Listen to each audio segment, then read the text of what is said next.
Andrew pulling up the anchor in Deep Creek. It was a very good place to anchor. It was sheltered from the river, wider river, which was quite rough for this little boat. Welcome to the Old Hobo channel. I'm the Old Hobo. Our boat is a 1971 Hobo houseboat, and it is the namesake of the channel. This spring we cruised over 500 miles on the St. Johns River in Florida. My wife and I spent 21 days on the water, and I'll be releasing our trip in segments. This segment covers days 9 and 10. Our goal was to traverse the entire length of the St. Johns, the navigable length, with as many side trips on the creeks and springs off the main river as possible. Please subscribe for the entire series and for other Old Hobo content. Okay, day 9 travels. We orient ourselves on the map. The St. Johns River is flowing north on the left and the Atlantic Ocean is on the right. In faint red, you can see the path. We zoom in and you can see that we started at Deep Creek at the yellow and red circle. We actually went up Deep Creek as far as we could, and then we doubled back, and then we headed down the St. Johns River, which is actually north. It's going up on the page, and we ended up at Tocoi Creek for the night. It's Friday the 29th, and we had just anchored last night in Deep Creek, and we'd looked at the wind forecast, and it was going to be more of a bumpy ride today. So we just went to the mouth of Deep Creek, looked, and said, yeah, there's some rollers there, and far out there were some whitecaps just barely starting, so we don't need that. We're going to go explore Deep Creek. We can go several miles up this creek, and it looks much like the other creeks we've shown you pictures of, so we won't take any more photographs unless we see something particularly of interest. But today is just a lazy exploration day on this Deep Creek. We're coming up to a bend. Around the bends, you notice there's always a hole, and we look, we're approaching that hole. Who knows when that was last charted, but 30 feet we're hitting. Yeah, so this is why they call it Deep Creek. 31, 32, yeah, 33 almost. So this creek is quite deep, or has a reputation for being deep quite a ways in. This is an example of a floating mat. Maybe there's a snag as the basis of it. Actually there is. There's a log there with turtles. Deep Creek is pretty deep for considering its width. It's rather narrow. It's very protected. We mainly, as we went on further, it didn't get that much shallower, but it did get narrower, and there was more debris in the water that we had to watch for. We only bumped and hit something once. Typical depth here is 15. You get to the corners and it's 30. Even the last corner there was 40. Yet it's so narrow, and it is deep. We've got little weeds and some, we're watching for deadheads, branches and things in the water. But so far we haven't hit anything. Here we are, current depth about 15 feet, and you can see 15 feet, and look, it looks like there's 15 feet. Looks like the end of the road here. Yeah, I look at this. This was from Google Earth, and you see right here, the GPS cuts off here. We're going to go farther. There's a highway if we can go to, I think it's navigable to there. When I look at Google Earth images, and it looks like it's navigable, except the bridge is too low. On the opposite side of the bridge is a boat ramp for small boats and kayaks. We're going to go up there, and if so we can get ashore, we'll go ashore. There are some convenience stores and some things about less than a mile away. This will be part of our excursion, but beyond this point we're going to be very cautious. We'll see how deep it is. Okay, we are now off the chart. How many feet again? Shout it out. 24. 24 feet. 25. 25 feet. Okay, we've got to watch for stuff like this, so we are proceeding quite slowly. Okay, we already had one bump. We had the boat hit and then the motor hit, but we got it into neutral before or around that time, and no damage. We've been doing navigation through branches and floaty stuff like this. So we go very slowly. It's 16 feet, 15 and a half feet right now. But we're just bumping it in and out of neutral and going very slowly.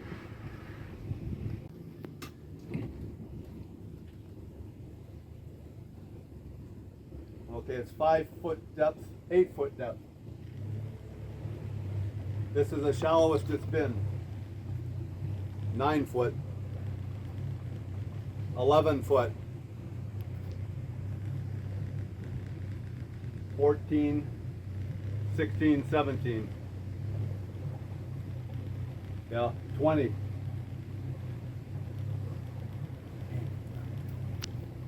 We'll go around this corner and see how much farther we can go. 16 feet and it's clogged up ahead. So that's the end of the line for the Erie Hobo at this point. It's down to 12. Yep. It's 12 feet right now. Okay, we decided to go a little bit more to explore here. 13 feet. 13 feet.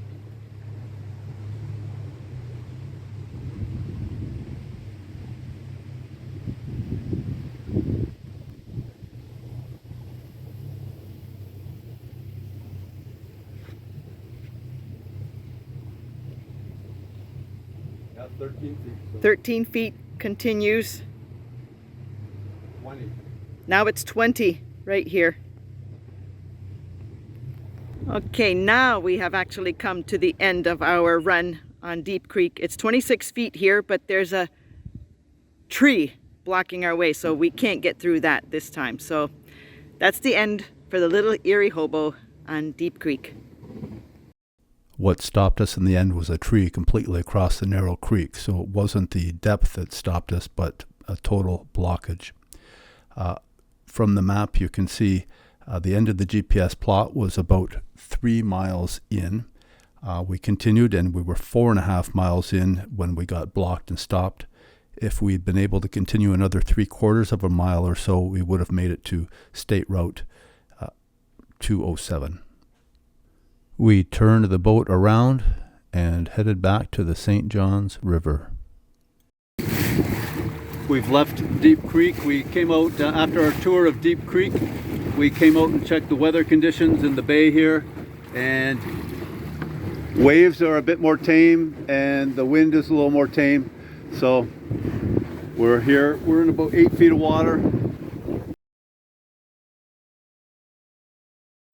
So we're headed up about 10 miles to Trout Creek, that area there, and that's where I think we'll stay the night.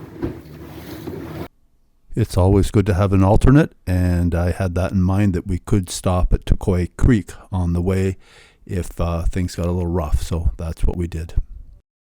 This is Tocoi Creek, leads up some way up there. There's some little holes there where it's 5 or 7 feet. Right where we're at is about 6 feet, 7 feet in some spots, goes up to 3 feet there. So we're just anchored here. We'll swing around in this little cove, Tocoi Creek Cove. We set out from Deep Creek and our goal was to get to 6 Mile Creek and Trout Creek. There's a marina there. It was getting too rough, so we cut in to here and got shelter of a point that's down there, but we came in here and it's really beautiful. So the St. John's is out there, that's north. Most of the winds and the waves are north and northeast. This is pretty good. So we're going to stay here. It looks like tonight, unless the winds die down, we might forge on a little bit further if that's the case. But I think we're going to be content here. Our goal is Middleburg tomorrow. That's about 19 miles to Black Creek, and then we have to go about 13 miles up Black Creek. Tocoi Creek, the anchorage here has calmed down. It's about 7 p.m. or so. Oh, 8 p.m. We look out at St. John's. Things have calmed down, and tomorrow's forecast to be a better day wave-wise. So this is a really nice still place. We have it all to ourselves and it's free. except for the gas to get here.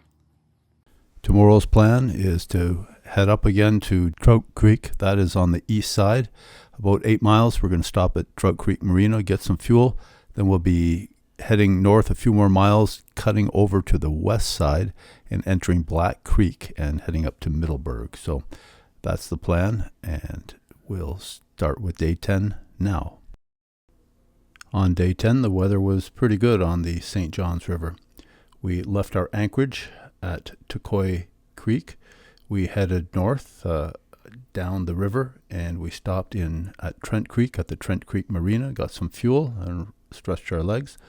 Then we continued on the St. Johns and we crossed the river. We ended up at Black Creek. We stopped at Black Creek Marina at the mouth of Black Creek, got a pump out for our septic, for our toilet, our head.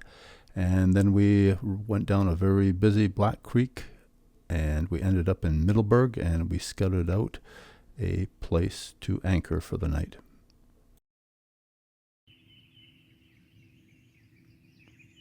Can you hear the birds waking up? There are going to be owls. You'll hear the hoo, hoo, hoo, hoo. Right on cue. Saturday morning, Decoy Creek. Just before 7 a.m. Very calm. Got a mist out over the St. Johns. We're looking west right now. And we're planning on heading up towards Black Creek and Middleburg. We'll make some coffee and just have a little something to eat and head out as soon as we can. Yeah, the fishermen showed up just as our coffee's ready, but we're not going to share any. Early morning starts are always the best. You have your coffee, the water is calm. The mist on this particular morning was really neat. We came from Decoy Cove 20 minutes ago. Already the fog is burning off, melting off, rising off. A lot of fishermen are out today. It's Saturday and it is calm, and we're really thankful for that. This is our courtesy American flag. It got a little battered yesterday. You can see it starting to fray, so that's a little patina. It makes us look like veteran boaters, I suppose. You can be hundreds of feet offshore, and you'll see rows and rows of crab pot markers if the depth is 8 to 10 feet. You want to avoid these. There's a rope attached to them. It could follow your prop, and you'll ruin the fisherman's gear as well. Straight ahead here, this is Palmo Cove. We're going to go in there to the Trout Creek Marina. There is also 6 Mile Creek, which is a good anchorage, but we're just going for fuel, and if they have pump out, we will. I'm not sure they do. It's I think more geared to the fishing crowd. Still quite calm. Marina, Trout Creek, 6 Mile Creek, Palmo Cove. Oops, my finger isn't lining up with this. And Coley Cove. This pair swooped in at high speed, about 6 feet from us, almost like on a strafing run. I wish I'd had the camera right at that moment. Yeah, these guys swooped along our port side, swept along us. I thought it was a boat within about 6 feet of the boat, and then landed about 30 feet in front of us. Then they separated, one to the left, one to the right. We've just circled back. So I'm wondering whether they're looking for treats kicked up by our wake. Pelican. We turned east into Palmo Cove and then north to approach Trout Creek. Our objective was to get to the Trout Creek Marina. We needed fuel, and we were going to investigate if it had a pump out or not. You can see it there beyond the bridge. Here is a picture coming up of from their Facebook page. They have all the services except for a pump out. You can even stay the night if you wish. We got our fuel, and we considered this as a place to return to. It's mostly used by fishermen, and you can see the airboats. So we turned around and headed back out to Palmo Cove. Okay, we got fuel and a washroom break and some other things at Trout Creek Marina. It's a nice place. On our way back home, we may stop there, or we may anchor in Deep Creek. So we did a left turn out of Trout Creek, and we're just looking at the opening here. It's supposed to be long and deep. what did I call it? Did I say Deep Creek? It's 6 Mile Creek. So can you go 6 miles? We don't know. On the way back, towards the end of our trip, we may just go back and explore that. But for now, we're turning back. We're turning west to get back on the St. Johns River. And there it is. This is the Highway 16 Shands Bridge. S-H-A-N-D-S. Just beyond it is the town of Green Cove. And Green Cove has a number of things to see. You'll see an orangey thing in the distance. I don't know if my finger will line up on the camera, but that is a space shuttle main tank. That's where they manufactured them and then floated them down. And they went around and back down, I guess, to Cape Canaveral. So they have that. There's a military museum here. There's some shipyard stuff. Marinas where you can work on your boat, I understand. Beyond that, there's a public pier. And you can, there's a drop box there, and for 20 bucks is what I read, you get to stay the night and you get electricity. I presume there's a water hookup too.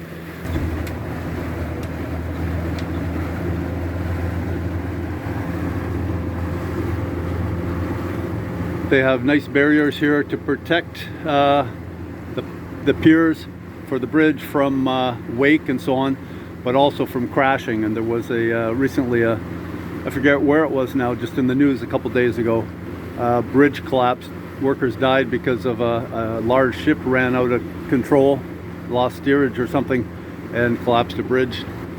Here we go, Green Cove is over here. Here's a view looking back at the bridge. Now here's a view looking forward.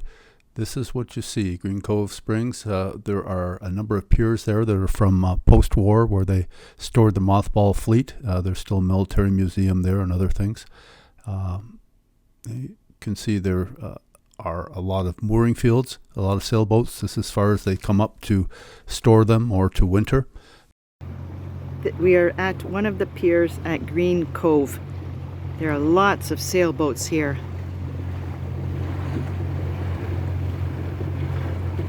And the Erie Hobo can't tie up to these big tie-ups. We idled around the piers looking at the different sailboats in the mooring field, talking to a few people. We asked about the pump-out facilities. They said, sorry, not open till Thursday for some reason. There was one couple from Wyerton, Ontario. They had been spending their winter season in the Bahamas. They were getting ready to take their boat out. We saw commercial craft and repairs and all manner of things. Jacksonville is that away. This is the cove here where we're going to be entering under that bridge, the Black Creek toward Middleburg. There's a marina right there at the corner. You can't quite see it yet. We'll double check there if there's a pump out. We were asking about that back in Green Cove, and it doesn't seem like pump outs, like they man the facilities all the time. This one probably doesn't have it. Back in Green Cove, they said we'd have to wait several days till Thursday before they were running the pump out. Not sure why. Black Creek Marina is small, but it was convenient. It did have a functioning pump out. It's right beside the Highway 17 bridge, south side of the creek entrance. This is Black Creek. We just passed under the bridge, and it's busy on a Saturday. There's more boats that actually passed us.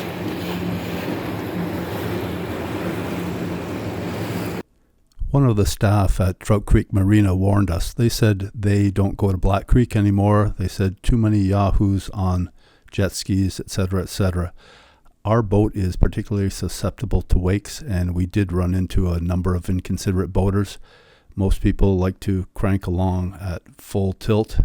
Some of them will attempt to deviate a bit to give you room to react to their wake, whether they're passing you or approaching you, and many of them won't. Unfortunately, the sheriff actually was one of the, let's say, top 30% of offenders in terms of the magnitude of his wake and how close he came. We would normally anchor off to one side and stop for lunch, but with the wakes, we thought we're just going to eat on the run. See how far we are from shore, and we're 33 feet. In the center, there's a lot that's 40. So this is a deep Deep Creek.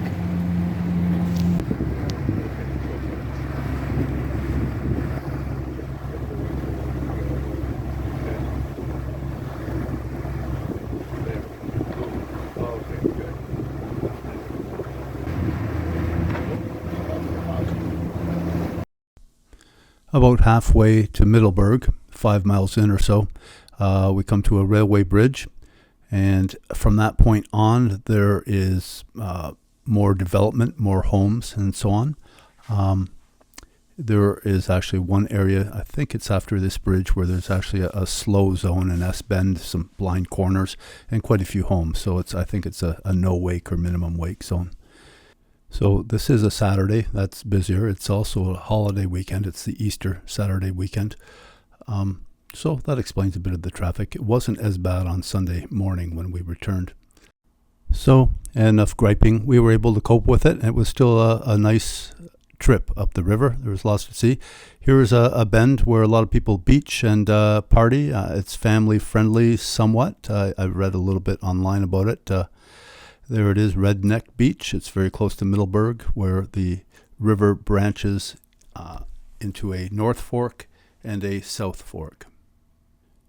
When we got to the fork, we took the South Fork, the branch there that leads down to what you see in blue there, Parsonage Street Beaching. We investigated a spot there. This is where we're going to beach, up in there, and that's the church property for Easter Sunday services. And it was right next to a church. The next day being Easter, we thought, hey, we'll go to church. There's also a Publix supermarket across from the church, good for groceries. It's Saturday night the 30th, and we got off the north branch of the Black Creek here around Middleburg, and it's a zoo everywhere. This is a little island here, triangular. This side doesn't really have property. It scares you that it says 1 foot at the opening. We crossed, the shallowest we got was about 2.5 feet. Then it opens up to 4, 5, 6, even 7. Our back end is swinging in 5 feet, I think, of water. There's a boat. Maybe it's for sale. I don't know. I'll add that one to my photo collection. Somebody maybe wants to fix that up. It's actually got some greenery, a tree growing in it. That adds to the appeal. This was a really beautiful, natural-looking setting. We were in a semi-urban area with cottagers, so we heard kids playing, swimming, splashing. Some guy, possibly a redneck, running his car with straight pipes in his driveway 5-10 minutes at a time and making adjustments, starting up again. But things settled down. We had a really good night. This was a great spot to stay.